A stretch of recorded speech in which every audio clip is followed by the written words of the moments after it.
Welcome to Mayo Clinic's ECG segment, Making Waves, continuing medical education podcast. Join us every other week for a lively discussion on the latest and greatest in the field of electrocardiography. We'll discuss some of the exciting and innovative work happening at Mayo Clinic and beyond with the most brilliant minds in the space and provide valuable insights that can be directly applied to your practice. Welcome to Mayo Clinic's ECG segment, Making Waves. We're so glad you could join us. Today, we have an exciting episode planned for you as we discuss the use of an ECG-based artificial intelligence model to screen for allograft rejection among heart transplant recipients. We have an expert joining us who will help us give us a unique perspective and experience from her end on this topic. So let's get started. Now, allograft rejection remains an important complication to screen for in following heart transplant. However, non-invasive means of detecting allograft rejection have shown limited discrimination. A recent study from our Mayo Clinic team looked at a non-invasive means using an AI ECG-based model to detect allograft rejection. In this episode, we have a chance to explore this work. We're fortunate to have the lead investigator, Dr. Demilade Aden-Shewu, with us today to discuss it more. Dr. Aden-Shewu is an assistant professor of medicine and non-invasive cardiologist at Mayo Clinic in Florida, with research interests in the application of artificial intelligence tools in cardiology. She is currently a K-12 scholar in the Mayo Clinic building interdisciplinary research careers in women's health program funded by the National Institutes of Health. Dr. Aden-Shewu, what a true honor to have you with us. Thank you so much for joining us. Thank you so much for having me. This is really an important topic. We see this in our patients in the hospital and the transplant, and it's quite unique, and that's why I really wanted to get you on here to share a little bit. Maybe you can introduce the project to our listeners and tell us about why this study is so important to us from the clinical side. So you mentioned this earlier, allograft rejection is a big issue among our heart transplant recipients, and it's one of the things that we have to monitor them for clinically. So I'd say in the last several years, really the transplant community has been very much interested in finding a non-invasive way to screen these patients. So what is considered the gold standard of care is an endomyocardial biopsy. So this is an invasive procedure where we take the patients to a procedure room and we're inserting catheters into the heart, and we're trying to get a piece or a sample of the heart tissue that we then evaluate looking under a microscope, do a pathological analysis to see if there's any evidence of rejection. So far, currently available non-invasive methods use blood tests. And this blood test is gradually, becoming more mainstream now because providers are looking to get away from this invasive procedure, which is not only expensive for the patient, it also comes with risks of an invasive procedure. There's the risk of significant complications like a pericardial effusion or damage to the heart valve that might even require either another cardiac surgery or even a repeat heart transplant. So this is a big issue. And with the available blood test-based methods, there's also limitations to them. And they're not, of course, 100% accurate. And it also takes time to turn around. So that's why the study was important. Can we use something as ubiquitous as the ECG, which we already obtain in these patients, to predict the likelihood of rejection and save them an invasive procedure? It's quite fascinating. So going from almost, the endocardial biopsy to, invasive means, but you're saying going completely non-invasively, with this approach to screen them. So I guess, what do the steps in developing this project look like? So the great thing about Mayo Clinic is we have a large database that we can potentially look at to evaluate this research question.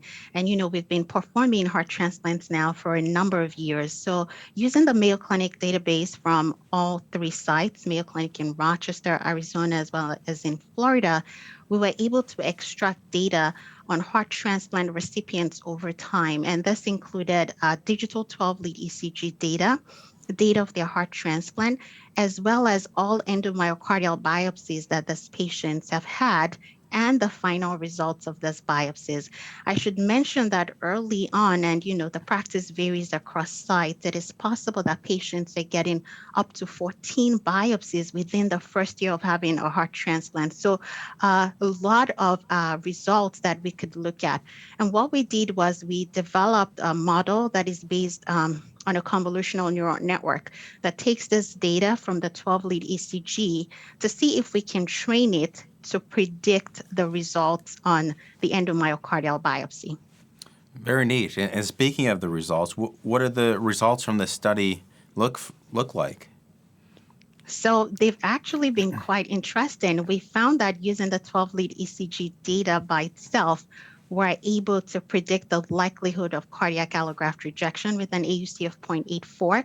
And that was what was recently published in the manuscript that you referred to early on.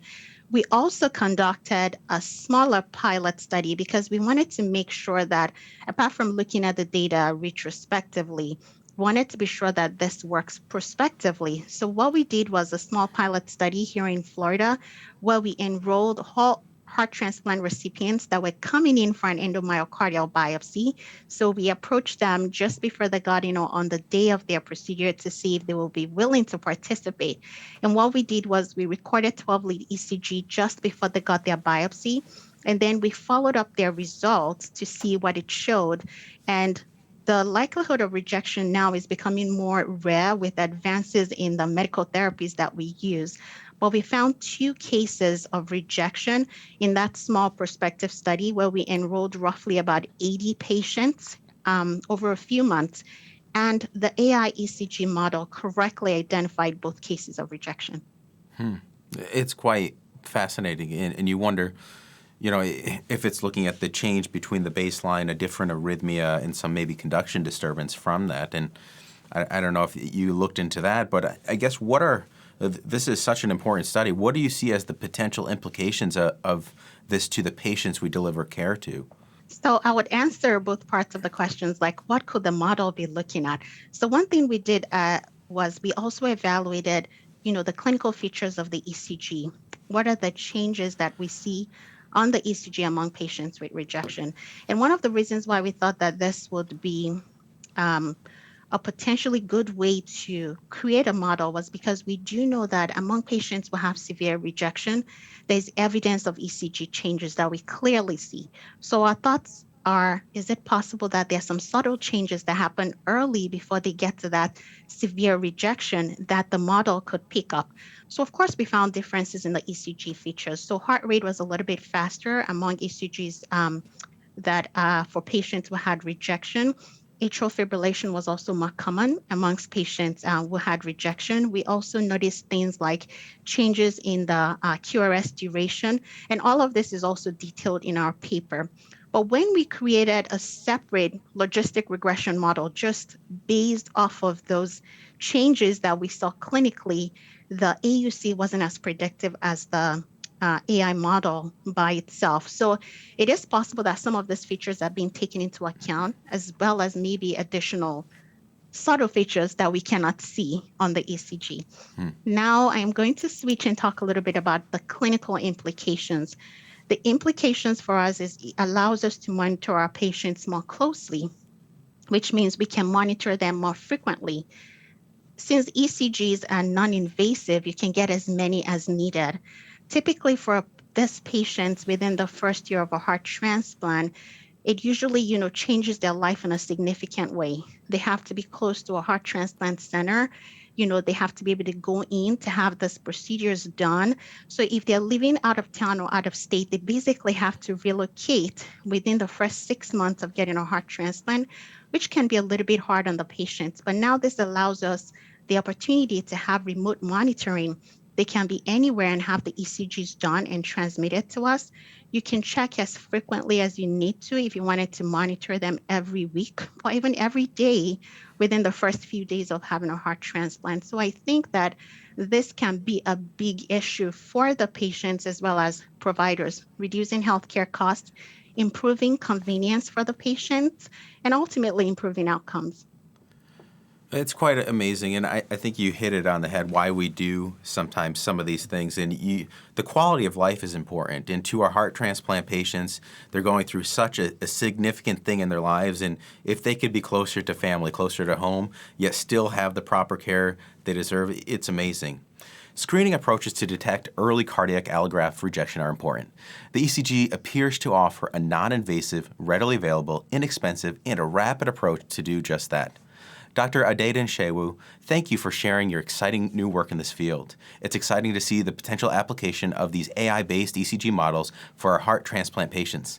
On behalf of our team, thank you for taking the time to join us. I hope you'll come back. It's been a true pleasure. Thank you so much. I truly enjoyed being here. Thank you for joining us today. We invite you to share your thoughts and suggestions about the podcast at cveducation.mayo.edu. Be sure to subscribe to a Mayo Clinic Cardiovascular CME podcast on your favorite platform, and tune in every other week to explore today's most pressing electrocardiography topics with your colleagues at Mayo Clinic.